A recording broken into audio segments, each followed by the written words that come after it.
What is up, guys? Welcome back to the Lumsden Motorsports Garage. I'm Wade Lumsden. Chris Lumsden. It is Sunday, okay? We have today, tomorrow, and Tuesday, and then Wednesday we leave. I leave for the Duel in the Desert. My brother has to stay behind and work, so always.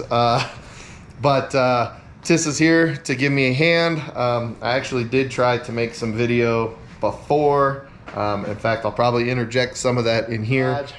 I'm Wade Lumsden, and as you can see here, the car's in the garage and up in the air on jack stands, and we're going to start getting to work and trying to get ready for where I was trying to do a compression test on our 604 crate that we have in here. You see I got spark plugs out, but my compression tester was broken, so so I had to go get myself a new compression tester.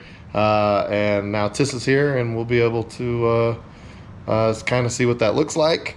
And so I explained it when I tried doing the other video, but I don't know if that'll make it in here, so I'll just tell you again. I think what I'm going to do is focus on engine stuff first, make sure that we have a power plant that is ready to go to Vegas, and then we'll work on the rest of the car and going through that stuff. So with that being said, let's get to work.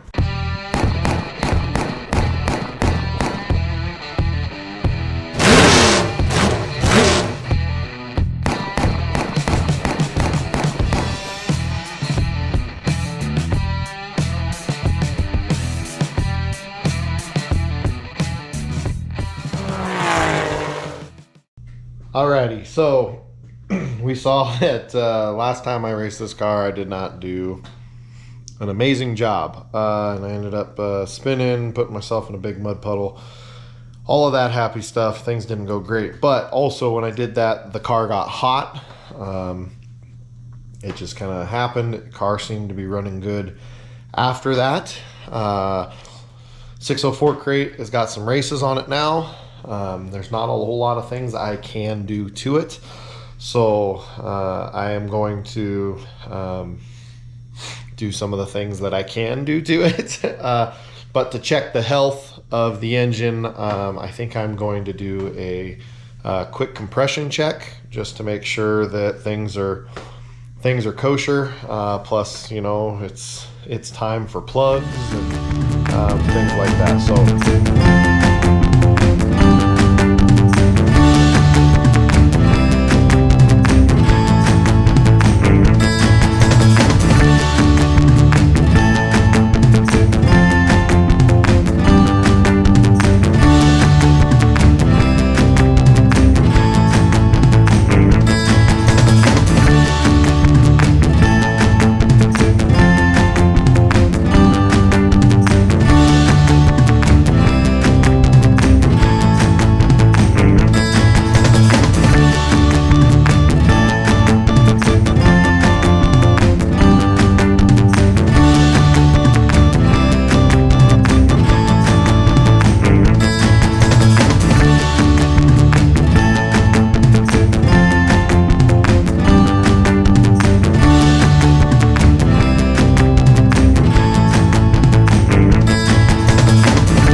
Alrighty, well, good news. Compression test seems to be okay. What's the rule of thumb on compression tests? It's always, they're all supposed to be within 10% of each other, right? Or 10 or 15? Yes. Something like that. Which, you know, this is what we read. Our highest was 135, our lowest was 120. Yeah, ballpark-ish. Not too far off. Well, it's also done cold, too. Yeah, we also did it cold. The engine wasn't hot. But I was just wanting to make sure that the compression looked fairly uniform across the engine, to make sure that there wasn't any major issues or anything like that. So anyways, we're going to get some new spark plugs put in it and go from there. Alrighty, so as dumb as this sounds, My brother helped me do the compression check, and then I went to put spark plugs in, and I didn't have one of these. A spark plug gap tool. That's, as dumb as that sounds, I had to go buy one. My brother took off and headed home. I bought two. So in like a couple months, when I shoot another video of gapping spark plugs and I don't have one, there's evidence that I at least had two and that I probably lost those as well. I bet you I'm going to find like 6 of these. I don't know who doesn't have one of these. They give these away in cereal boxes, for crying out loud. But anyways, I got it. 604 crate. The manufacturer, they suggest, I believe it's 40 to gap at 45 thousandths. So we're going to gap at 45. Some people gap a little bit larger because I hear tell that there is some performance increase on top end with a slightly larger gap. But we're going to gap it at 45 and call it good there. So I don't think you guys need to watch me gap spark plugs. So I'm going to do that and get them installed. The only other thing I'm going to do is with my spark plugs, I'm going to get them gapped, and I'm going to put a little bit of anti-seize on them, make sure they don't get stuck in them aluminum heads, right? So do that off camera and we'll come back.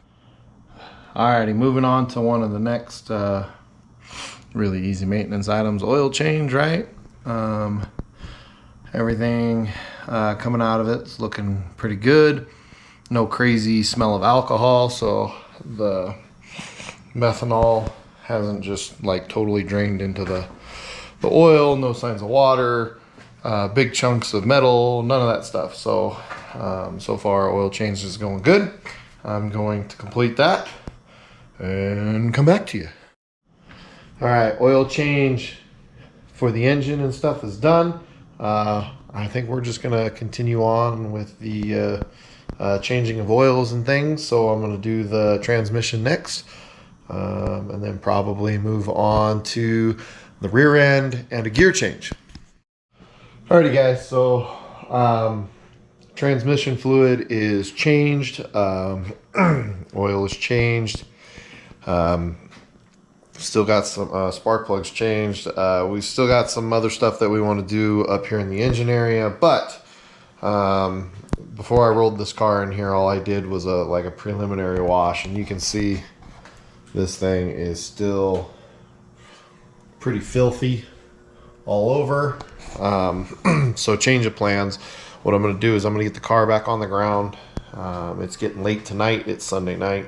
But I'm going to get the car back on the ground, get it ready to push out. We're supposed to get snow tonight. But I think I'm going to push the car out outside tomorrow. We're going to wash it again, make sure it's nice and clean, and then I am going to start going through suspension components and things like that. I've kind of been doing some inspection, even though things are dirty. At least been doing a little bit of inspection on the car, but I think that's going to be the plan for now. So I'm going to go ahead and get the tires back on, and get the car back on the ground, and then be prepped for first thing in the morning. It's supposed to be super cold tomorrow. It's supposed to be like 40 degrees tomorrow. But we're going to push the car out and we're going to wash it. That way I can finish going over everything. Plus I need to, I'm going to reach out to my carburetor guy, Competition Carburation, Bob Oliver, always doing good work for me, about jets for this carburetor. This is not the normal carburetor that I run with like my open motor. This is specifically for like a 604 or 602 crate. So I'm going to reach out to him and discuss jetting for down in Vegas with this specific carburetor, and the direction that I should go.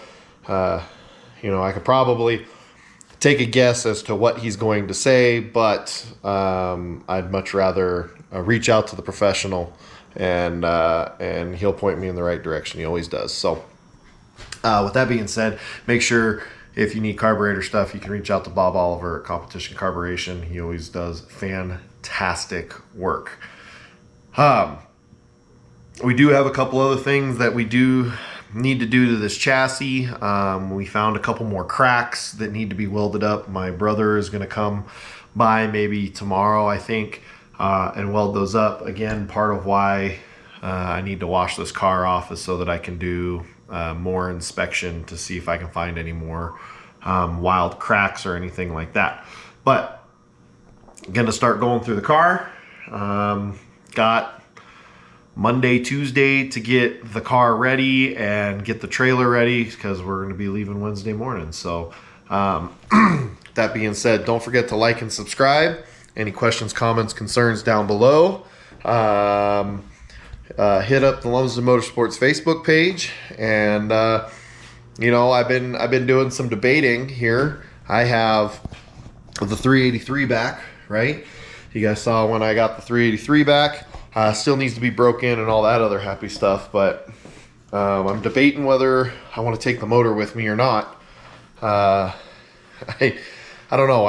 It always seems to be like if you have it with you, you never need it, right? So bring an engine, bring a transmission, you'll never have to replace them. But I don't know. What are your guys' opinions? Do you think I should take the spare engine? That's going to require a lot of moving of stuff inside the trailer to make room for an engine. But let me know what you guys think down below, and yeah, we'll go from there. So since my brother's not here, keep the dirty side down, and we will catch you next time. Thanks for watching, guys.